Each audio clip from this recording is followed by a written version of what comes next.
Le monde de François Reny, une présentation du Voyagiste de Québec.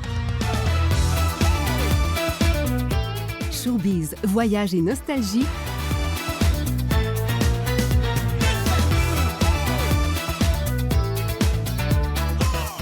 De Québec et de partout dans le monde, voici François Reny.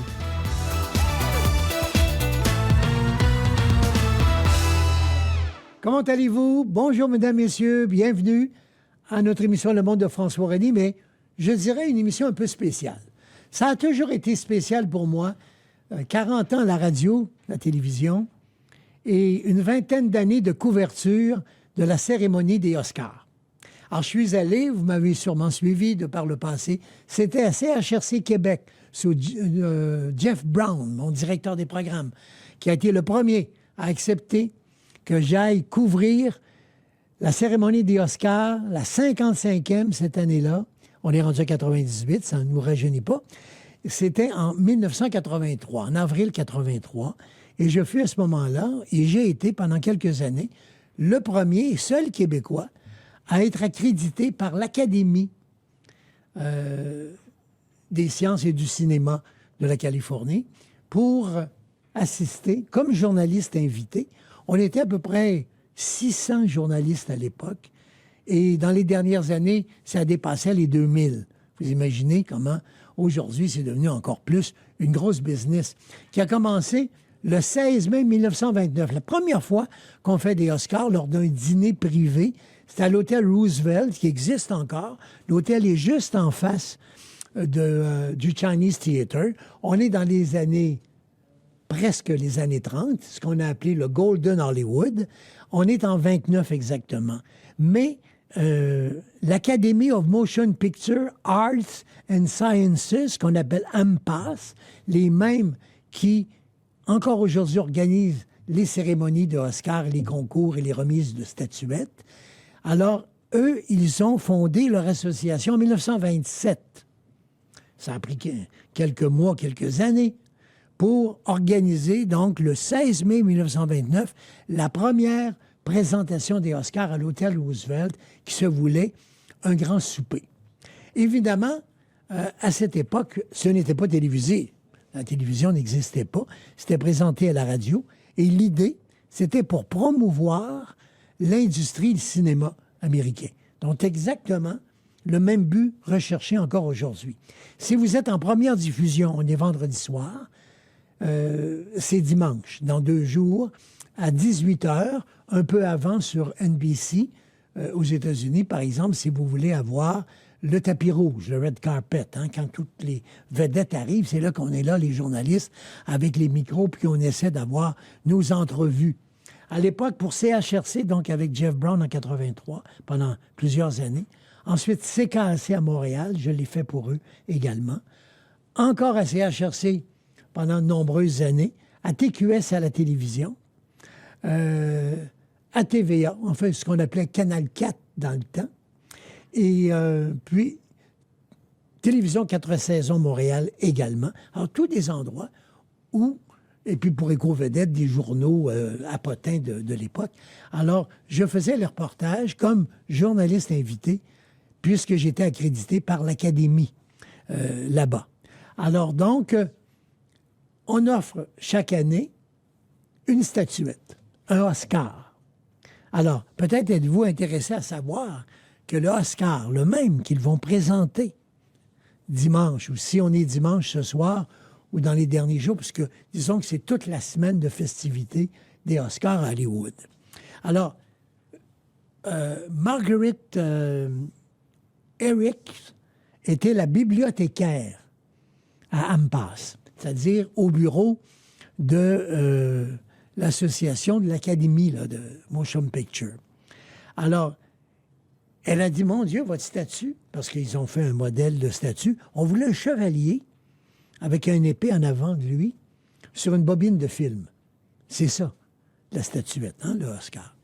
Elle a dit, c'est drôle. Il ressemble, votre statuette, le prix que vous allez donner, il ressemble à mon oncle Oscar. C'est bête comme explication. Vous pensiez que j'allais sortir une grande histoire scientifique. Ben non. C'est la bibliothécaire de l'Académie qui a dit, mon Dieu, votre bonhomme, la statuette ressemble à mon oncle Oscar. Et on dit Oscar, c'est dans toutes les langues. C'est vrai, Oscar Knight, ou gagner un Oscar à Hollywood, c'est un mot facile à se souvenir. À partir de ce moment-là, grâce à Marguerite, on a appelé la statuette Oscar. Voilà pourquoi c'est la cérémonie des Oscars. Et depuis le début, il a 13 pouces et demi de haut. Il est en bronze, plaqué en or 24 carats. C'est très peu cher. Une petite peinture à l'or par-dessus le bronze, 13 pouces et demi. Et puis, il est très lourd. J'ai eu l'occasion de le prendre dans mes mains pour prendre des photos déjà. C'est 8,5 livres. Quand même 8 livres dans les mains. Alors ça, c'est pour la statuette du Oscar. Et puis, il est fait depuis les dernières années à la fonderie d'art Polish Talix en Californie. Et il coûte à l'Académie 400 pièces. Donc, un Oscar comme tel, si vous en avez un, puis vous voulez le vendre, c'est 400 $. Mais il représente des millions de dollars. Quand vous remportez un Oscar, et puis pour votre film, parce que vous êtes le meilleur acteur, la meilleure actrice, parce que vous êtes le meilleur réalisateur de l'année, meilleur film, ça peut représenter, pour un prochain contrat, quand vous avez eu des Oscars, il n'y en a pas beaucoup, hein? Seulement Tom Hanks, c'est le champion, il en a eu 3. Qui sont les films en nomination? Pourquoi ils le sont? C'est parce qu'ils ont joué au moins une semaine avant la fin de l'année, donc avant le 31 décembre, et pendant une semaine au moins à Hollywood, en Californie. Mais à la toute fin, ce seront les 5 meilleurs qui seront présentés, et à la fin de la présentation, on donnera la statuette, le Oscar en question. Puis on fait venir des vedettes des différents films qui sont là sur le parterre, ou encore, eh bien, des anciens qui ne recevront pas d'Oscar, mais c'est le fun de revoir Steven Spielberg, ou de revoir Tom Cruise, ou de revoir encore un plus vieux qu'on n'a pas vu depuis longtemps.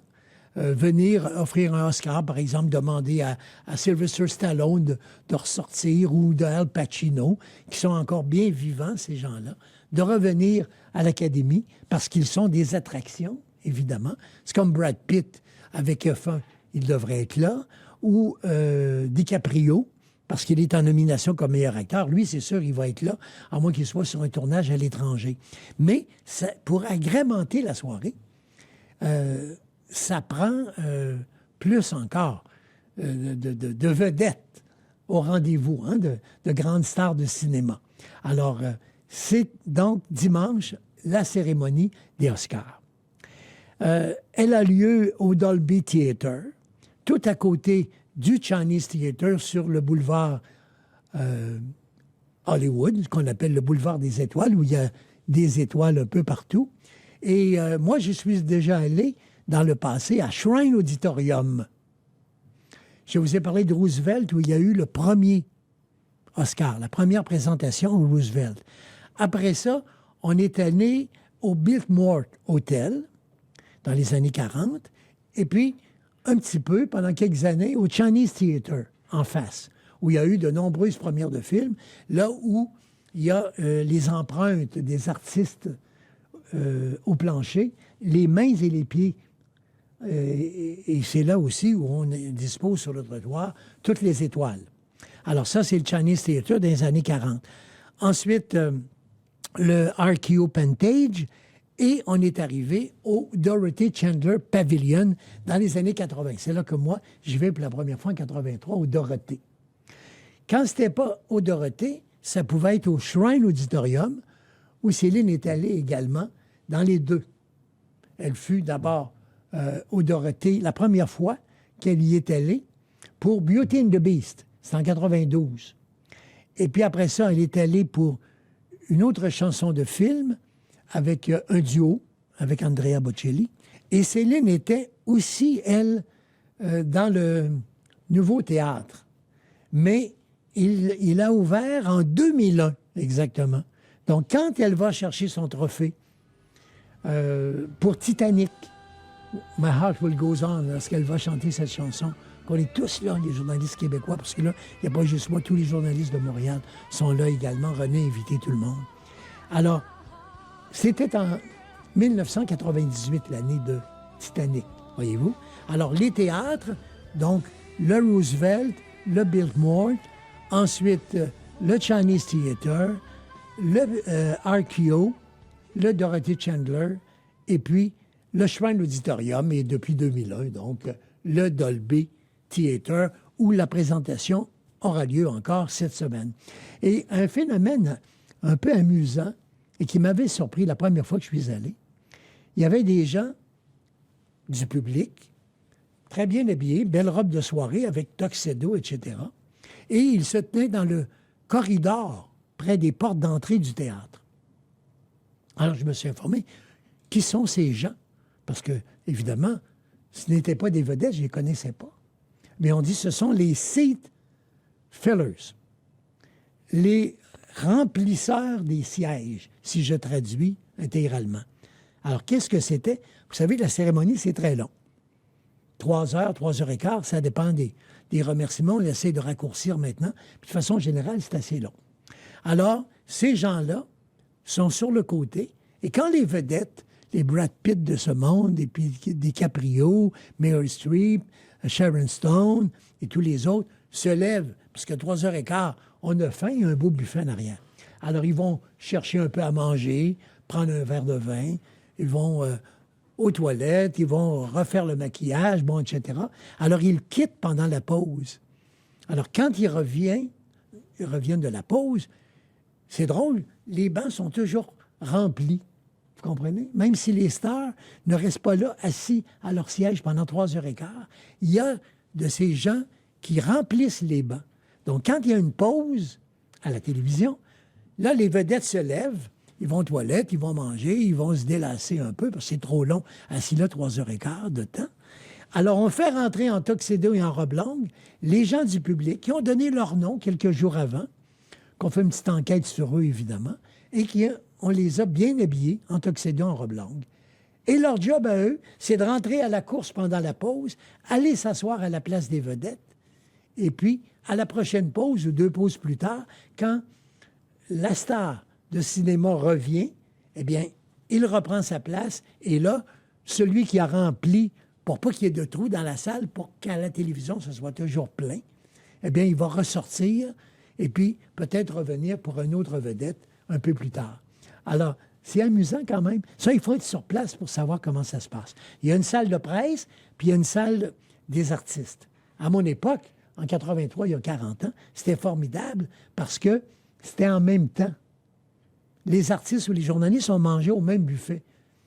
Alors, un jour, je suis là comme ça, et puis je prends une assiette au buffet, et puis il y a quelqu'un qui met sa fourchette en avant de moi, un peu impoli, et puis prend sa salade juste à ma place. Alors, je la regarde, cette personne, en voulant dire « Qui es-tu? » C'était Sharon Stone. Elle est tellement belle, elle était magnifique. On a pris, d'ailleurs, une photo ensemble. Alors, c'était pour vous dire que c'était ce genre de surprise qu'on pouvait avoir. Une autre fois, je vais à la salle de bain, comme tout le monde, je me lave les mains après pour retourner en salle, et dans le miroir, je vois James Bond. C'est Sean Connery qui est là, lui aussi. Et encore une fois, je lui ai dit, écoutez, M. Connery, je pensais jamais me laver les mains à côté de James Bond, le premier surtout, le plus populaire. En sortant, il s'amuse de ça. Et puis, il me dit, voulez-vous une photo? Et on a pris une photo avec lui, James Bond. D'ailleurs, elle fait partie de notre générique de cette émission. Alors, c'est toutes des choses. Alors, toutes les vedettes, que ce soit Meryl Streep, que ce soit Freeman, lui aussi, cet acteur noir américain si populaire. Vous voyez toutes les photos qui défilent, quelques-unes du moins, des gens que j'ai rencontrés là-bas.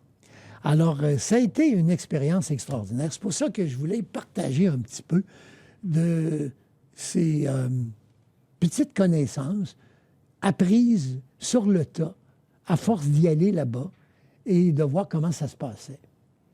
Au retour de la pause qu'on va faire maintenant, je vous parlerai peut-être de quelques cérémonies sur les 20 que j'ai assistés qui ont été spéciales. Et pourquoi? Et avec qui? Après la pause.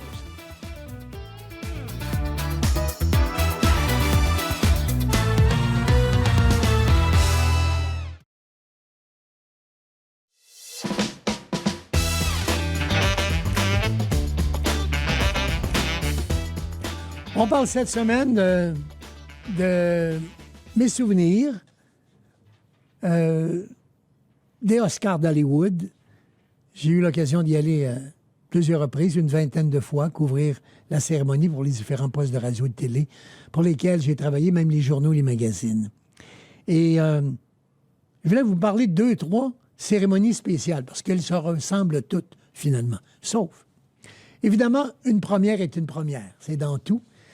83, 55e présentation. Lorsque j'y vais pour la première fois, super excité, j'en reviens pas. D'autant plus que c'est le film Gandhi qui va gagner cette année-là. Et c'est là que je rencontre toutes ces vedettes, Susan Sarandon et Sharon Stone et tous les autres. C'est incroyable. Madame Loren également, Sophia Loren, l'Italienne qui est là, Gina Lollobrigida. L'année aussi de La vie est belle. Ça, ce sont des souvenirs extraordinaires. Donc, les débuts sont les débuts, évidemment. Mais, après bien des années, j'arrive en 92 au Oscar, où là, il y a un film dont la chanson est en nomination, c'est The Beauty and the Beast. Et c'est la chanson interprétée par Céline Dion, qui est là au Oscar. Mais c'est sa première présentation. Première fois qu'elle va chanter au Oscar. Elle a chanté 3 fois en tout. La plus glorieuse étant celle de Titanic, bien sûr. Mais la première fois, un duo avec Peabo Bryson, où elle chante ceci.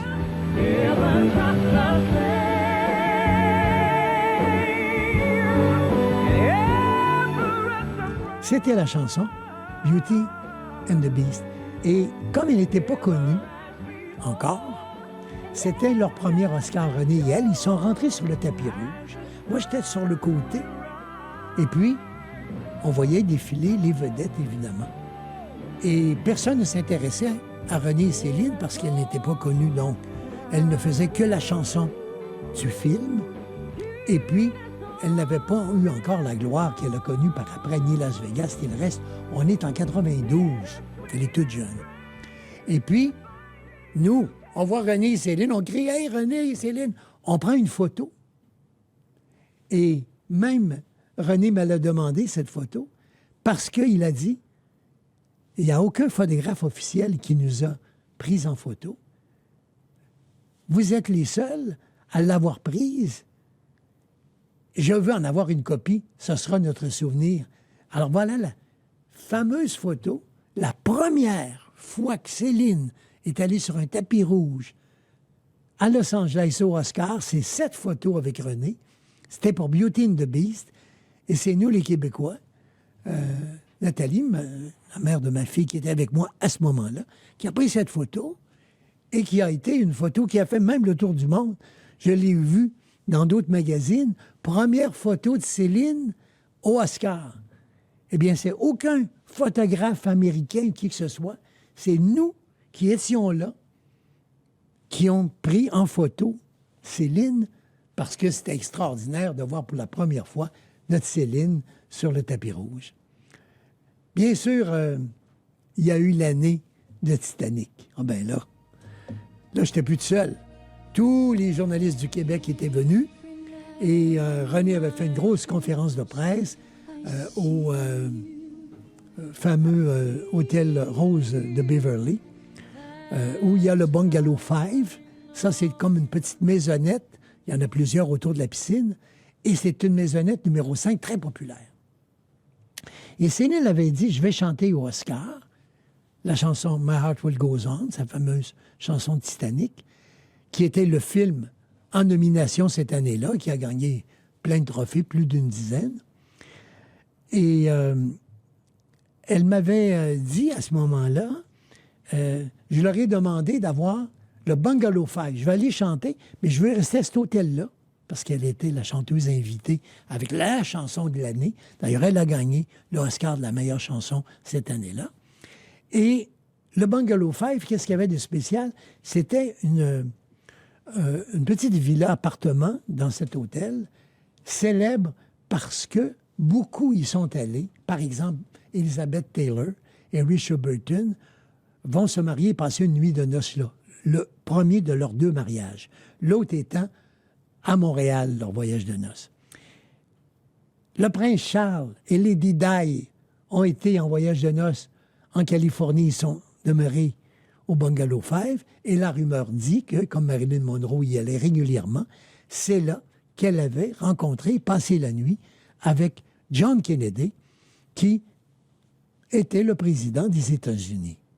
Donc, le Bungalow 5, c'est mythique, c'est extraordinaire. Ben, René et Céline ont couché là pendant 3-4 jours, pendant les répétitions de la soirée des Oscars à Hollywood. Et puis, il a donné une conférence de presse pour tous les journalistes québécois qui étaient là, québécois et anglais, mais spécialement nous autres, les postes de radio et de télévision du Québec. On était tous là avec Céline, qui est venue nous parler, un beau lunch avec du caviar, puis avec le foie gras, tout ce que vous voulez. Et pendant que tout le monde parlait et mangeait un petit peu, René m'a mis à part et m'a dit, toi qui connais et qui se fascine pour le show business, aimerais-tu ça rentrer dans le Bungalow 5? Hein? J'ai dit quoi? Il dit, c'est là qu'on demeure. On ne le dit pas, mais Céline tenait à être là. Alors, je peux vous dire que j'ai pu entrer au Bungalow 5 grâce à lui. C'est des souvenirs incroyables parce que c'est des choses qu'on ne vit pas d'habitude. Comme, par exemple, en 92, au moment où elle fait Beauty and the Beast, Céline a gagné le trophée aussi pour sa chanson de ce film cette année-là. Et le rôle est joué par Angela Lansbury, celle que vous avez vue souvent, qui joue l'écrit au meurtre à la télévision. Elle était la voix de la théière qui chantait la chanson que Céline chante à la fin dans The Beauty and the Beast, en duo avec Peabo Bryson. Alors, tout ça pour vous dire que lorsqu'il y a la cérémonie que vous voyez à la télévision, le vrai du party, c'est après la télévision, parce que tout le monde a faim, étant donné qu'on a ça, nous, c'est en fin d'après-midi là-bas, hein, à cause du 3 heures de décalage. Ça se termine vers 9 heures d'habitude, commence à 6 heures, finit à 9 heures. Alors, c'est le temps d'aller manger et danser. Et il y a le bal du gouverneur qui est que pour les gens qui ont été nominés, qui font partie des acteurs, des actrices, des techniciens, des monteurs, de tous ceux qui avaient le droit à une statuette. Et comme c'est le cas de Céline et René. Sinon, ben, il y a des parties ailleurs. Vanity Fair fait un super party.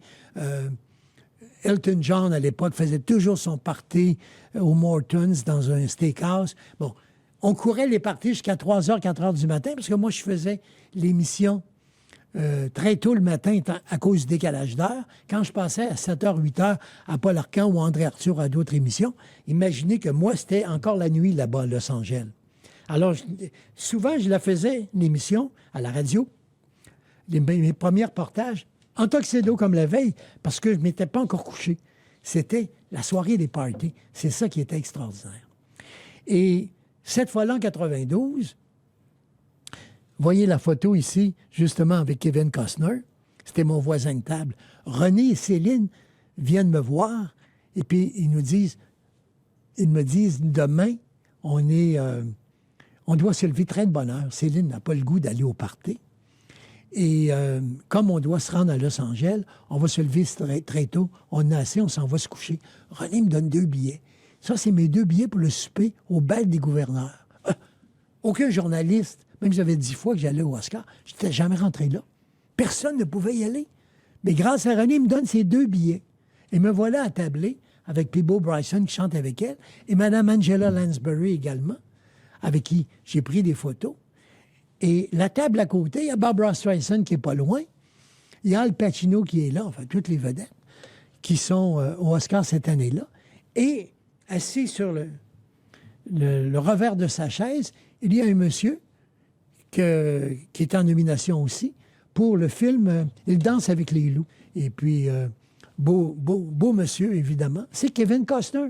Je le reconnais, je lui parle un peu. Et je lui dis, vous avez une nouvelle coupe de cheveux. Il dit, oui, parce que je suis en train de tourner un film où là, je dois avoir les cheveux très courts. C'était avec Whitney Houston, le film Bodyguard, qui va sortir l'année après. Mais là, il était en tournage. C'est pour ça que ses cheveux n'étaient pas les mêmes. Et c'est exactement la photo que vous voyez maintenant. Et il m'avait accordé une entrevue pour la télévision aussi. Vous voyez, c'est des souvenirs extraordinaires. Ça, c'était en 92. Et en 98, évidemment, c'est l'année de Titanic où Céline a chanté pour une 3e fois au Oscar et la fois où j'ai visité le Bungalow 5. Ça, ce sont des années que je ne pourrai pas oublier, évidemment. Alors, je trouvais ça intéressant, vu que j'ai des photos témoins, de vous en parler, justement. Et cette année-là, évidemment, en 98, Céline avait chanté un petit bout de ceci.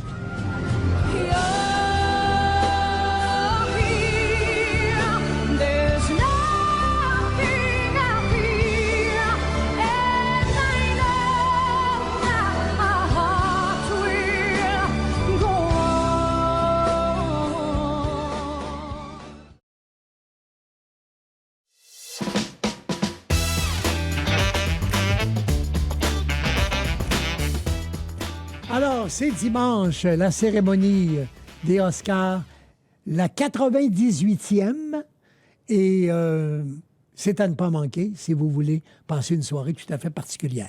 Alors, en terminant, je m'en voudrais de ne pas vous parler rapidement des films qui sont en nomination. 16 fois Sinners, film réalisé par Ryan Coogler. Il y a Une bataille après l'autre, qui met en vedette Leonardo DiCaprio, qui est également en nomination comme meilleur acteur. Valeurs sentimentales, c'est un film de 9 nominations, c'est quand même important. Ahmet, 8 nominations, réalisé par Chloé Zhao, une femme réalisatrice. Et il y a d'autres nommés aussi, comme Emma Stone, qu'il faudra surveiller dans Begonia. Et surtout, Le joueur de ping-pong, le film de Marty Supreme, qui pourrait faire des surprises également. Il y a L'agent secret, il y a Frankenstein. Alors, tous des films que vous avez peut-être vus cette année et qui risquent d'être les gagnants. Il y a le film F1, qui met en vedette Brad Pitt également. Puis Train Dreams également sont dans la liste des meilleurs films à surveiller. Alors, c'est Coney O'Brien, qui sera l'animateur du gala cette année. Je n'y serai pas. Je vais regarder ça en toute quiétude chez moi à la maison. Mais c'est sûr, je ne manquerai pas ça. Et j'espère que ça vous a plu d'être à l'émission qui vous a amené dans les souvenirs d'un passionné de cinéma, mais surtout d'un gars qui avait vécu des choses extraordinaires dans son métier. C'était comme nos Jeux olympiques pour Richard Garneau. Quand je le rencontrais, Richard, il disait « Ce sont tes Jeux olympiques à toi. Quand est-ce que tu pars pour les Oscars? » Voilà, c'était ça pour moi, une fois par année. C'est ce que je vous ai raconté. Au revoir, à la prochaine. Cette émission vous a été présentée par Le Voyagiste de Québec, le spécialiste des voyages de groupe accompagnés en français.